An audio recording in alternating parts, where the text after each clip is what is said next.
Whatever our differences, we are fellow Americans. And please believe me when I say no association has ever meant more to me than that. That was Arizona's former Senator John McCain conceding to Barack Obama in 2008. His dedication to country over party inspired in part the Republican mayor of Mesa, Arizona, to endorse Vice President Kamala Harris this week. Now, Mayor John Giles says, quote, "I believe my party has a moral and ethical responsibility to restore faith in our democratic institutions in the spirit of the late Senator John McCain's motto, country first. I call on other Arizona Republicans to join me in choosing country over party this election and to vote against Donald Trump." The mayor of Mesa, Arizona, who authored those words, John Giles, joins us now. Mayor, it's good to see you. Mayor Giles, it is a real pleasure to meet you, sir. And I just, out of the top, as a point of personal privilege and as a Republican, thank you for your words. Really appreciate it. You go on to note in your op-ed where you come out in support of the vice president, you note Republicans need to return to core foundations of the grand old party. Our party used to stand for the belief that every Arizonan, no matter their background or circumstances, should have the freedom, opportunity, and security to live out their American dream.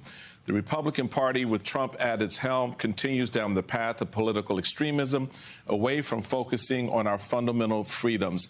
That, sir, for me, and for a lot of Republicans like me, is the core of why we stand where we stand and to putting the country first. Talk a little bit about, because I know what that process was for me to get to that point in 2020. Share with us, if you can, what that process was for you as a sitting elected official. I had the luxury of being out of office. You are in office making this very conscientious decision that you know has political ramifications. Well, I care a lot about the city of Mesa. That's why I decided to become the mayor of my hometown. It's not that I was interested in pursuing a career in politics. And so what motivates me is doing a good job as mayor of Mesa, Arizona. And nowadays, the mayor of Mesa, Arizona interacts with the White House quite a bit. We're a large city, and I've been the mayor for 10 years now. I've been under President Obama, President Trump, and President Biden, and I've seen the impact that a presidential administration can have on cities. And during the Trump administration, cities were largely ignored. During the Biden administration, we've enjoyed a good relationship, and we've seen a record investment in our communities, and we're seeing economic prosperity as a result of that.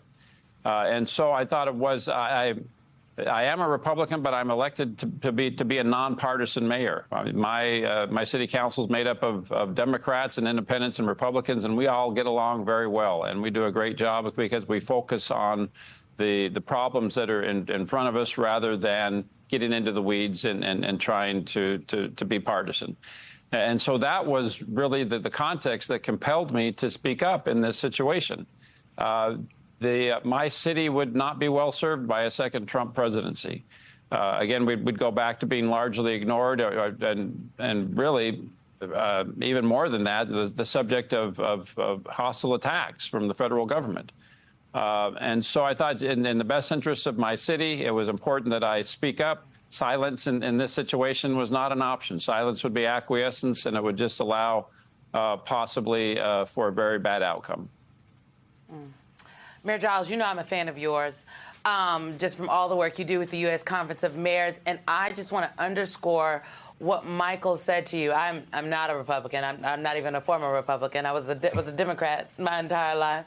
But I believe that in this moment, people have to speak up and about what they believe, regardless of who they may have voted for in the last election or what party they have maybe been a part of their entire lives.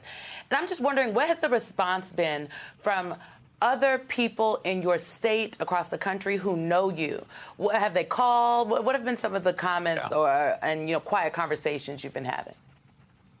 Sure. I've been I expected to get a lot of negative response, and I did, but that was largely from people across the nation that I have that don't know me, don't know Arizona, don't know the situation. I've been really very encouraged and very buoyed up, frankly, by the real people in my life. Just a lot of people in my community and around our state that say, hey, I'm a Republican. This has been a painful experience for me. Thank you for speaking up. And I get that far more than the negative comments. Mayor, as you look going forward, I mean, clearly you are in a very important state. There's going to be a lot of attention to your point during the rest of this campaign. How do you see Arizona's role playing out in this campaign? You're going to have a deluge of dollars come in. You're going to have folks from both presidential campaigns focusing on the state. Is this a platform for you as a mayor? Because I did not lose sight of the fact that you said about the impact on cities, the impact the president can have on cities. Is this an opportunity for you to level that part of the conversation up, as well as a former statewide elected official? I spent a lot of time in the cities of Maryland. I understand exactly what you're saying in the role that, you play in terms of helping the federal government, and the federal government plays in working with the cities. Yes, that's exactly part of my motivation for speaking up. I think Arizona is very much in play. I think we played a critical role in the election 4 years ago, and I think we're poised to do that again. I think if I was in this position in a city that was dark red or blue, I don't know that I'd feel compelled, to interject myself into this contentious campaign. But I think that people like me can play a role in Arizona. I think it's been very encouraging to see the excitement that the Harris campaign has generated in the short amount of time that the vice president's been at the top of the ticket. I think there is a lot of momentum nationwide, but especially in Arizona. And so no question it's going to be very close. But I would not be at all surprised to see a similar outcome to 4 years ago. All right. Mayor John Giles, thank you so much for your service and for coming on to the program today. Really appreciate it.